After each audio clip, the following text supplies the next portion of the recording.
What is up, NFL fans? Welcome back to another episode of the NFL Whip Round. I'm Jeff Hartman, joined by Coach Kevin Smith. Coach, it's December. Happy Thanksgiving. How was your day? My day was great, and now, unfortunately, I got to try to shed the weight I ultimately put on, The stuffing was good, Jeff. I got Hey, after it.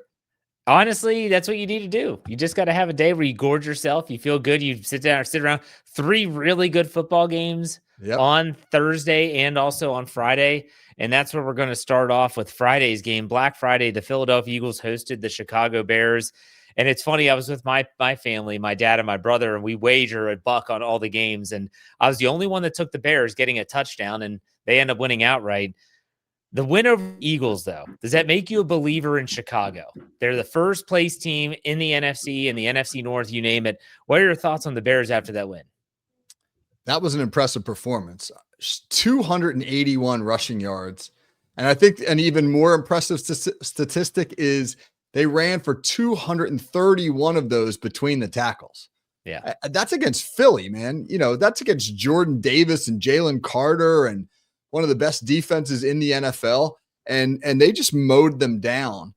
I think Ben Johnson obviously is a coach who has the ability to exploit weaknesses. You show a certain weakness, you do a certain thing, he's going to figure out the alternative. And Chicago did a great job of getting into some 11 personnel sets, getting Philly to put some lighter personnel on the field, and then compressing their formations and running the ball right at them. That was a really nice strategic move there. But I think the thing I was most impressed with is Caleb Williams so far in his career has had this penchant for making a splash play and then making a really, a bad turnover, a bad pick, whatever it might be. But he played a disciplined football game. And I think if you're Chicago, that's the recipe, man. Run the ball and, make your splash plays when you can, but make sure that Caleb Williams is playing smart football.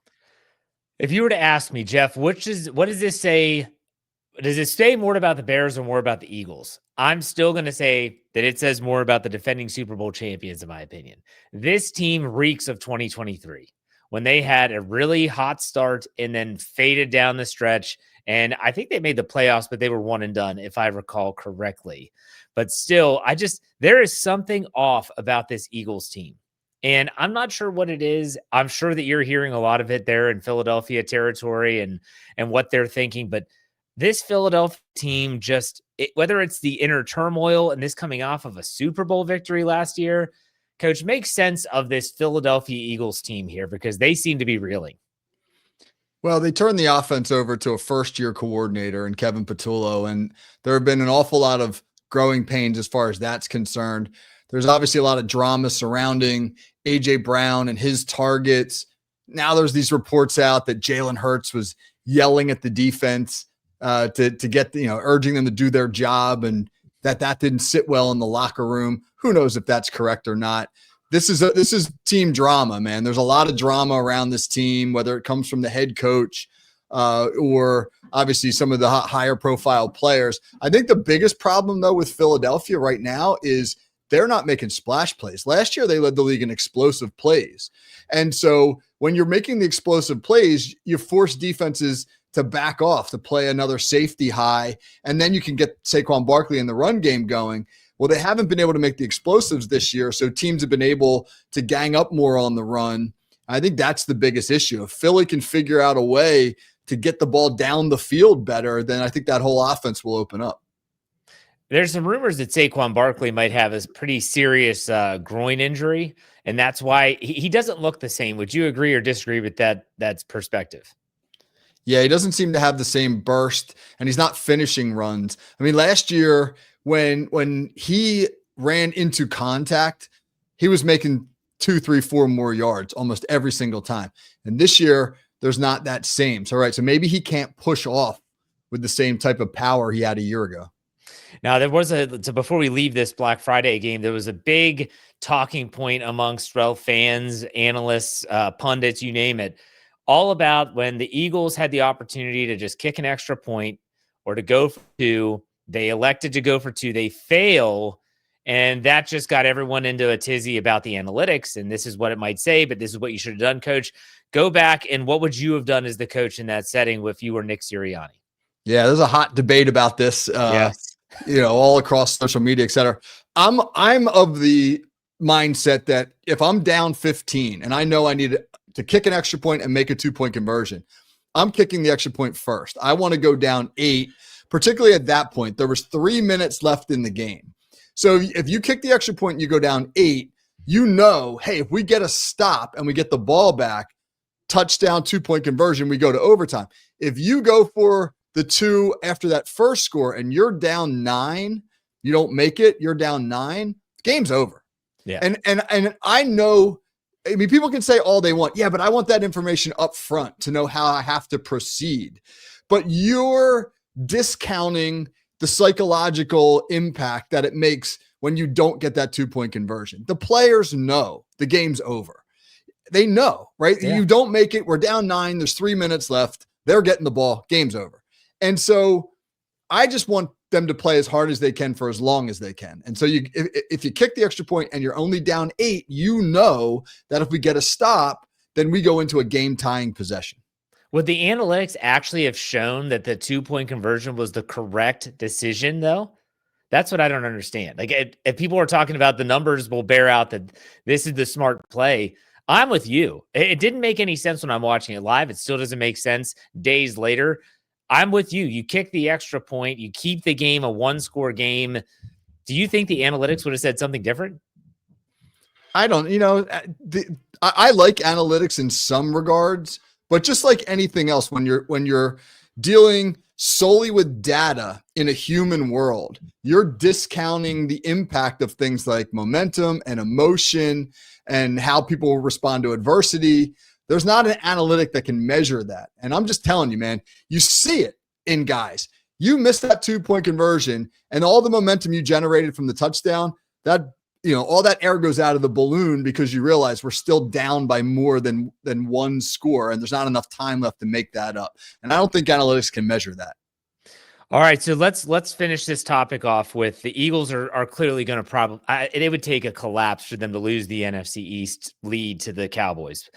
The Bears, though, they seem to be riding high. The rest of the division kind of not looking okay, whatever. What's your take on the Bears? Are they going to hold on to that NFC North lead? Right now, I see the Bears as a football team that is pretty complete. They're pretty solid in all phases. They've got some weaknesses on defense, but for the most part, they do a pretty good job of not giving up explosives. They live and die on the turnover. That might be the only thing that you worry about. They lead the league in generating turnovers. And if that dries up, will they continue to find the same success? But when you look at the rest of the North, Detroit is struggling. Green Bay's been up and down. Chicago has been the most consistent football team in the division. And unless that changes, I don't see why they won't win the North. All right, let's go to our next topic. We saw 3 crazy catches this past weekend. Puka Nacua, Brock Bowers, and Treylon Burks. Which of the 3 was the most impressive, and do any of them rank among the best catches you've ever seen? Coach, what say you about those 3 catches? Yeah, that was pretty awesome. I mean, you don't really see, and they all went for touchdowns. You don't really see 3 like that, and they were all different. Puka Nacua did the kind of the one hand right arm over his head to snatch it away from the defender. Bowers scooped his off the turf with one hand. And then Burks did an OBJ kind of thing where he reached back over his head on a fade ball to the corner of the end zone and pulled it in with one hand. They're all awesome. I thought the Burks one was the one that I was most impressed with because I think it was the toughest ball to actually bring in based on its placement. I wouldn't say they rank up with the greatest I've ever seen. I mean, you think about some of these Super Bowl catches, right? The helmet catch with David Tyree, the catch by Mario Manningham a couple Super Bowls later, the Santonio Holmes catch in Super Bowl 43, just the ability of Holmes to somehow in that tiny little square of end zone keep his feet in bounds was amazing. So I think the stakes made those more, spectacular. Yeah. But these were pretty awesome. I will say that a catch, because everyone always compares it to the Odell Beckham Jr. catch, which was it was astounding at the time. And talk about the gloves all you want, that's still a crazy catch. I will say that George Pickens in his time with Pittsburgh had a catch on Thursday Night Football. I think it was his rookie year against the Cleveland Browns. It was in a losing effort. It wasn't for a touchdown, but I think that was one of the most impressive catches I've ever seen. But no one talks about it because, again, didn't go for a touchdown and they didn't win the game. They lose in that game. And so these 3 catches were all astounding. Puka Nacua, my gosh, like that guy, we've talked about him a lot from he was a no-name player. I mean, unless you were like some diehard draft nut, like he was a no-name player. No one knew who he was. Everyone was like, oh, who is this Cooper Kupp wannabe? Now Cooper Kupp's gone. I don't know. Like, and Brock Bowers, we've talked about him too, and he's on a really bad team for the 2nd straight season. Just tremendous stuff. Any final thoughts on these 3 catches or these 3 players? Well, yeah, Puka Nacua right now is making a case for himself as a top 3 wide receiver in the league, along with Chase and Jefferson. He's such a great route runner. It's his physical strength, though, I think that sets him apart. He's got some Hines Ward traits about him, but he's a better route runner and a little bit faster than Hines Ward was. And he's a guy right now who's in the absolute perfect offense to be in, where you pair him with Sean McVay and Matthew Stafford. And I mean, you probably couldn't create a better triangle, so to speak, of elite receiver, elite quarterback, elite head coach. And yet they lose to the Panthers. But we'll get to that in a little bit. Yeah. It's the NFL, man.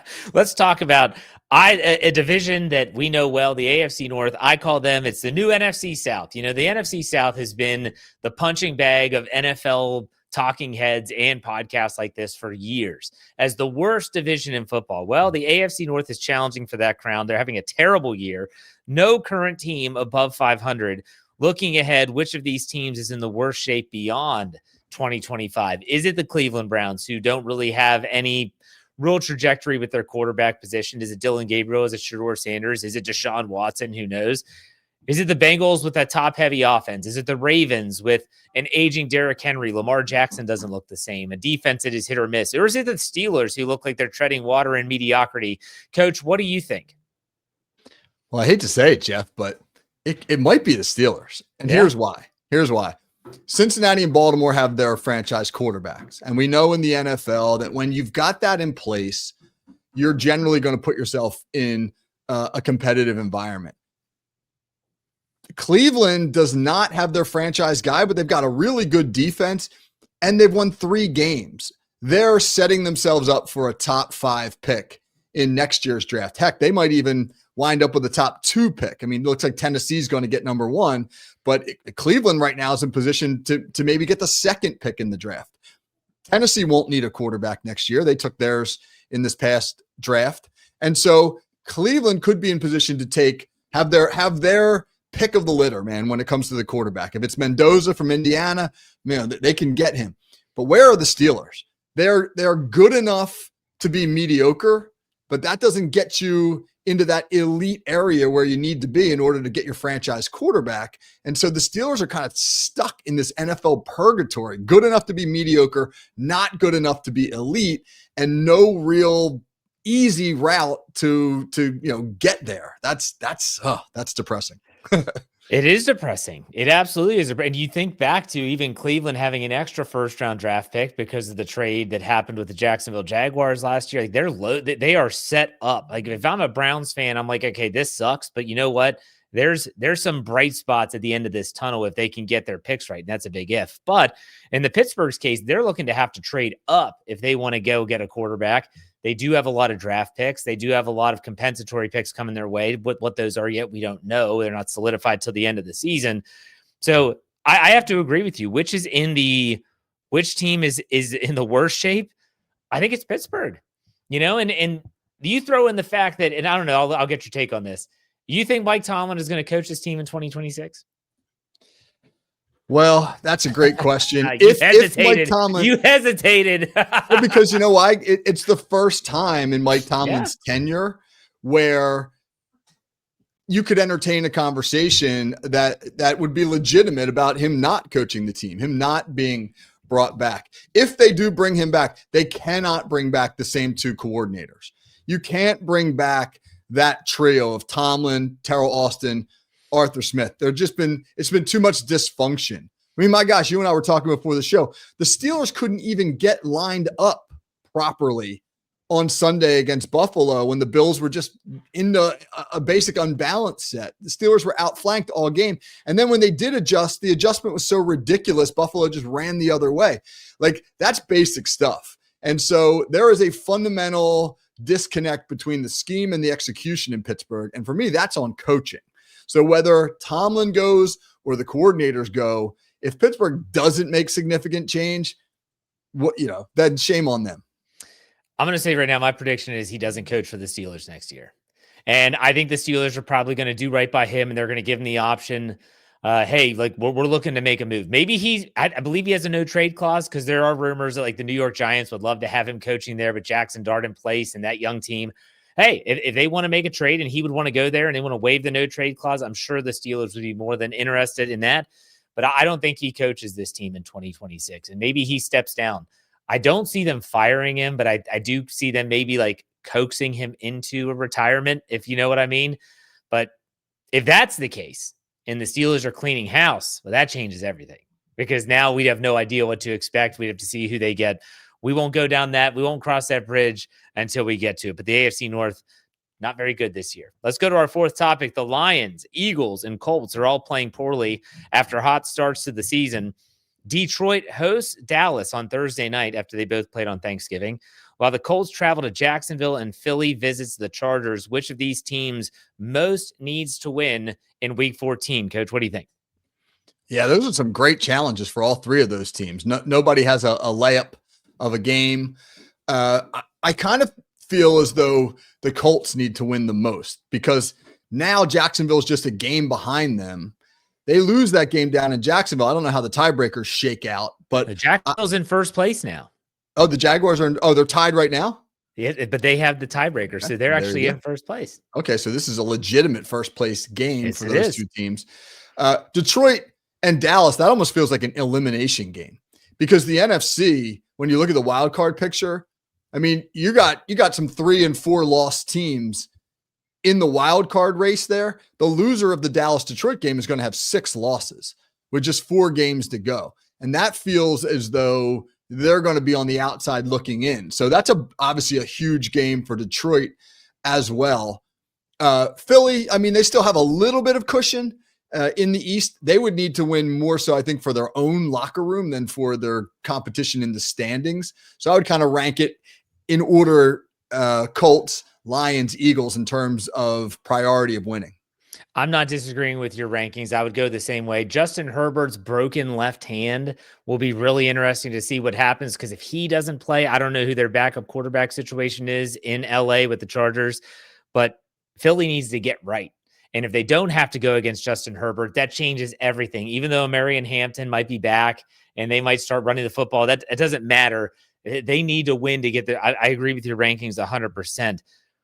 I do want to ask you, though, because the Colts are reeling. We talked about that. The Lions, what do you think about Detroit? They're banged up. What is the Amon-Ra St. Brown injury? Have you seen any diagnosis of his injury that caused him to leave on Thanksgiving? No, they'll generally come out with that injury designation on Wednesday, and you'll get a better picture for that. Okay. But yeah, they are all sorts of banged up in Detroit. I mean, this is 2 years in a row now where everybody suffers injuries, but they've been particularly hard hit.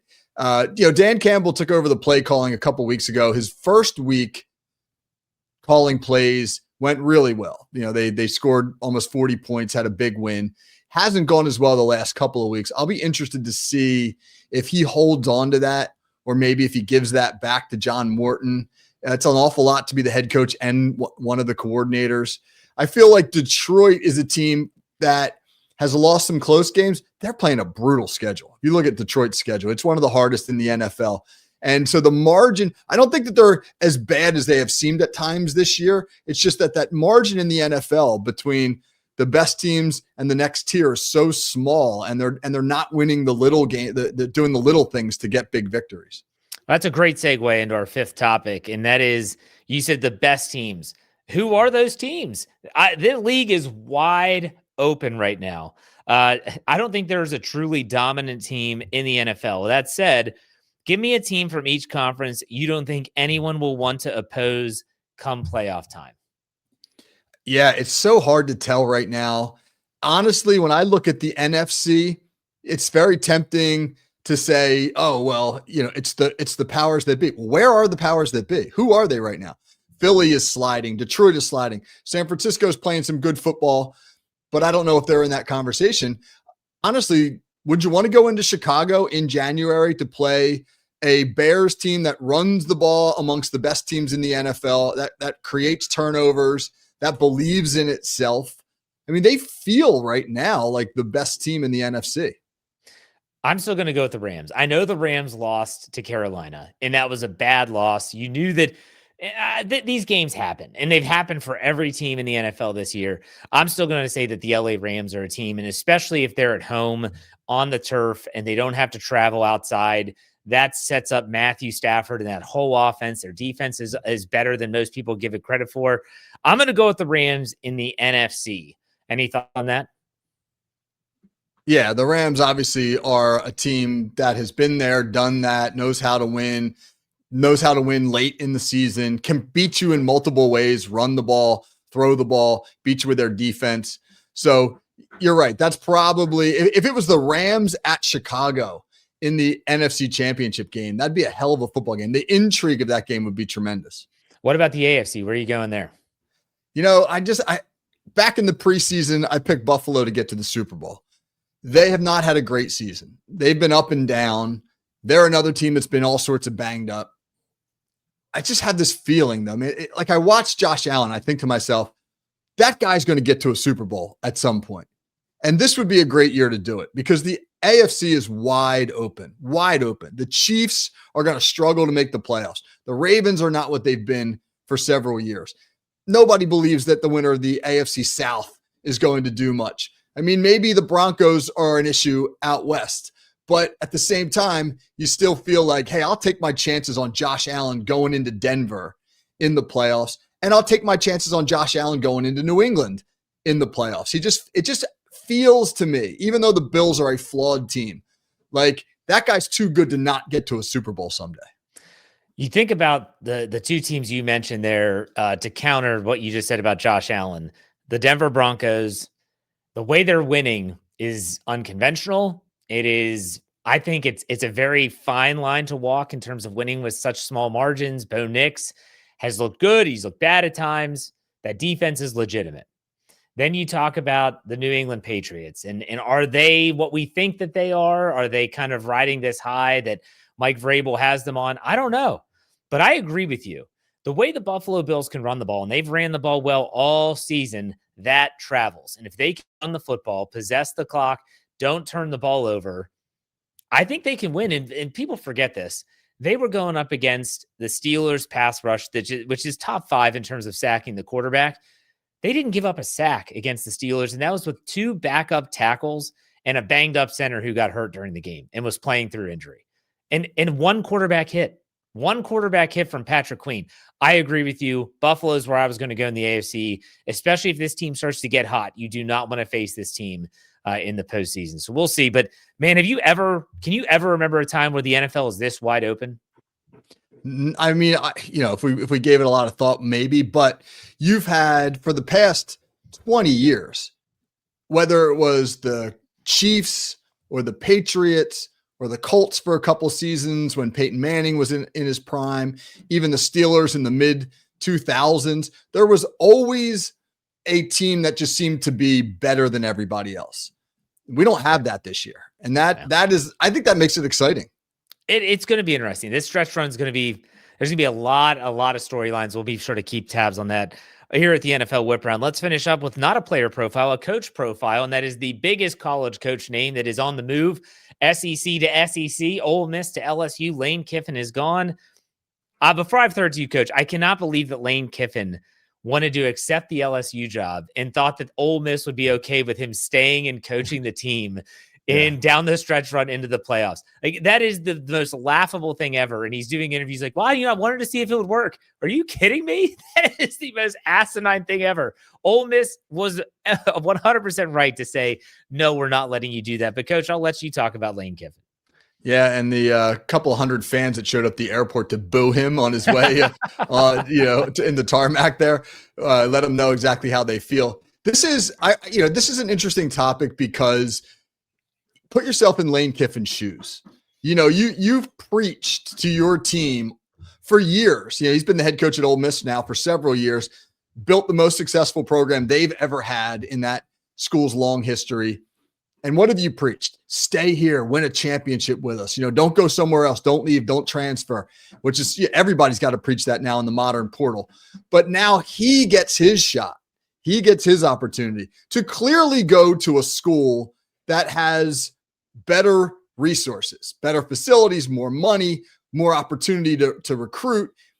I don't think anybody would argue that Ole Miss is a better football job than LSU. So he's got the opportunity to go get the best head coaching job that he's had. But to do it, you have to totally betray all those kids you recruited, all those kids you made promises to, all those kids you preached, stay here with me and we'll win a championship.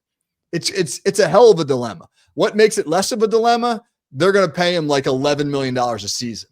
And I think that is probably something that at the end of the day, he says, nothing trumps that. But it really shines a light on how difficult this is in the coaching world. Do you be loyal to your players who are many of whom are going to leave, or do you chase your dream job? Well, did you hear about the escalator in his contract? That if he wins a national title, he then will automatically get paid to be the highest paid coach in college football. So whoever sets the mark, he then would trump them if he wins a national title. Pretty crazy stuff. But it's like you said. I mean, I can't blame Lane Kiffin for wanting this job. I can't blame him for making the decision. It had to be a tough decision. That doesn't make it easier on the fans. Still, nonetheless, what are you going to do? So, all right, Coach, what's coming up on the Call Sheet podcast this week? Yeah, Call Sheet podcast, Whiteboard Wednesday. I've been meaning to get to a good conversation on counter gap, which is the hot play in all of football at all levels this year. So we're going to get to that this Wednesday. And then, we'll have our Hot Route show with Pez, starting to do a couple of short little weekend shows that we can try to get a quick recap of some of the college action. I did one this past Saturday where we talked a lot about NFL and college. And so look for that for the next couple of weeks as well. All right. Love it. You can make sure you check out his work and my work at the Steel Curtain Network, steelcurtainnetwork.com, or your podcast, wherever you get your podcast, search Steel Curtain Network, you'll find it. But that's it. It's a wrap. We will talk next week. Coach, thanks for your time. We'll see you next week on another NFL Whip Around.